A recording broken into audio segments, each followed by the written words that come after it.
First Thursday in January 2009 here in Chelsea, and as you can see, the place is rocking. Oh, here's the man on the bicycle. It is the man on the bike. I all the time online.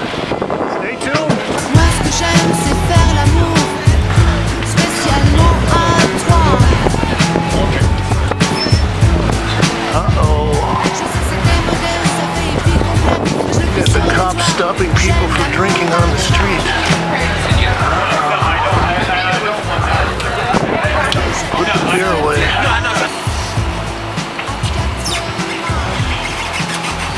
This is James Kalms, the guy on the bike, welcoming back our worldwide viewership for another half-ass production. And today we're going to take a look at one of America's most unique and unusual visionary artists, Paul Laffoley. So we're here at Kent Gallery.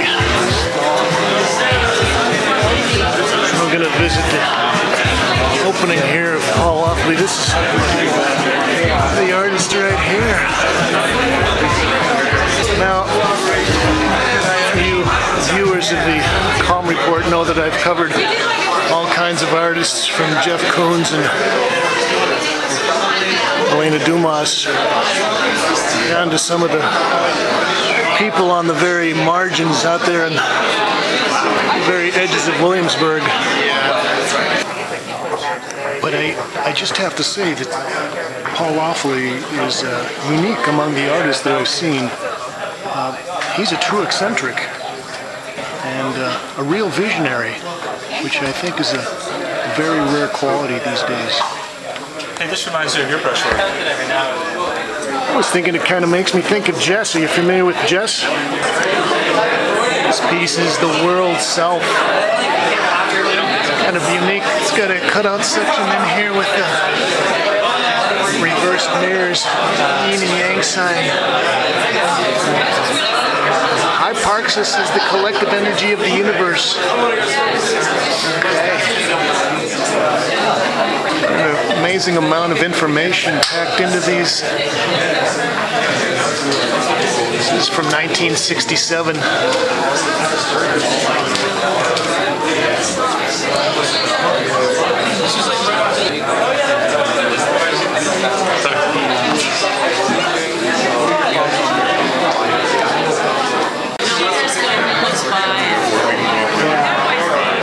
So maybe we'll get a little performance here later.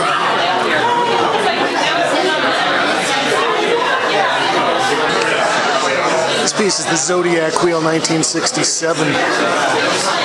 And in the press release, they talk about how Paul lost a lease on his longtime studio, where he'd been for about 25 years. And I guess as he was moving the stuff out, he realized he had a lot of paintings that hadn't been shown. So they put the show together. Lucky for us. And these are all major paintings from the 60s. You're supposed to actually, Boy, you know, I wonder if you get a charge of energy from holding your hand there. he writes about, yeah, he writes a lot about it. His paintings are, This is quite a painting.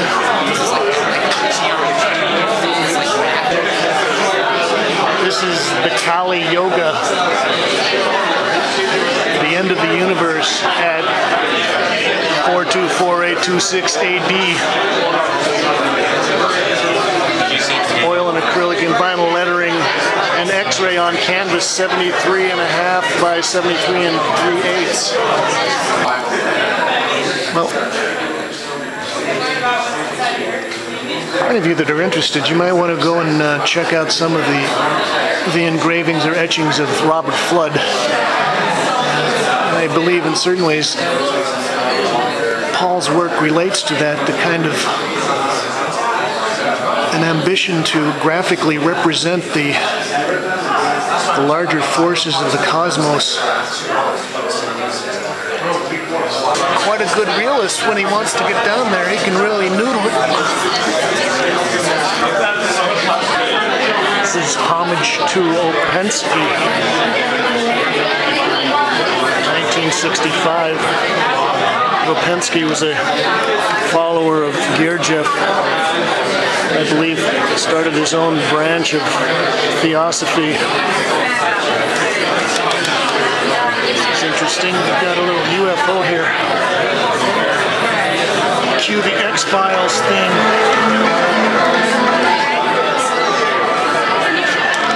This is a great piece.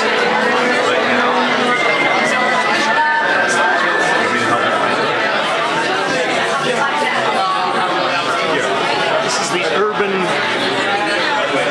Fusicated Octave 1968. We got the whole list of the big ideas here. Pythagoras, world art, the levels of being, changes and balance. Heraclides, fuzzy matter.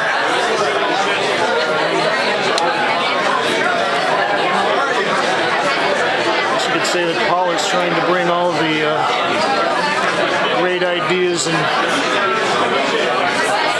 all-encompassing concepts into one final theory, the ultimate string theory, the E theory.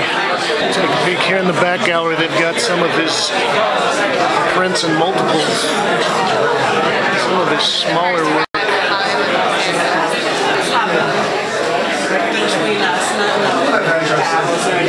I get you to comment for the Kalm report, Mr. Loffoley. I was wondering if you feel that you're a very well-known visionary artist, and I was wondering if you feel that maybe the New York art world kind of has a tendency to marginalize people like you and maybe Alex Gray and some of the other visionary artists. Yes. Do you think that's affected the way that you make your art, or that? Well, it's helped me to keep the integrity of my own work, because most artists in New York come here and turn into party animals, and so they don't get anything done. And they get involved in the politics of who's showing where. And they have art that is only understood by a background of the other art that's around them. Because I remember the first times I come to New York with my slides, I went into this place. When was that? Oh, this was like in the late 60s or something like that. I came there. And so I went to a gallery, and the guy puts his hand up like, we're not seeing any more slides. But it was in the lunchtime, and they then said, okay, well, come in and show me some slides. So give me three slide sets.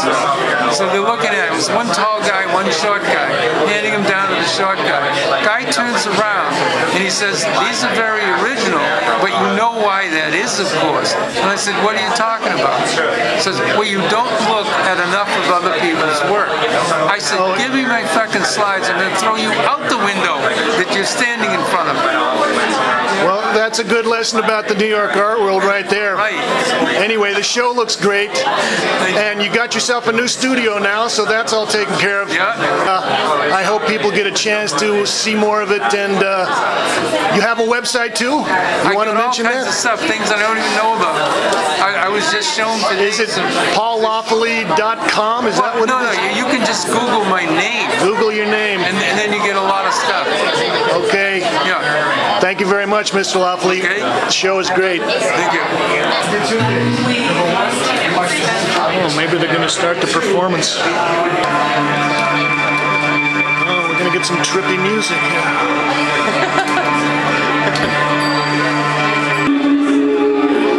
I guess you probably have to be over 60 or under 30 to really get into this stuff.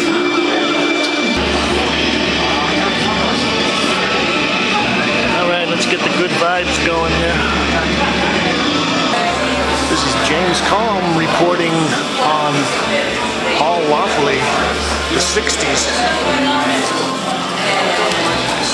here at the Kent Gallery. Thanks, Kate.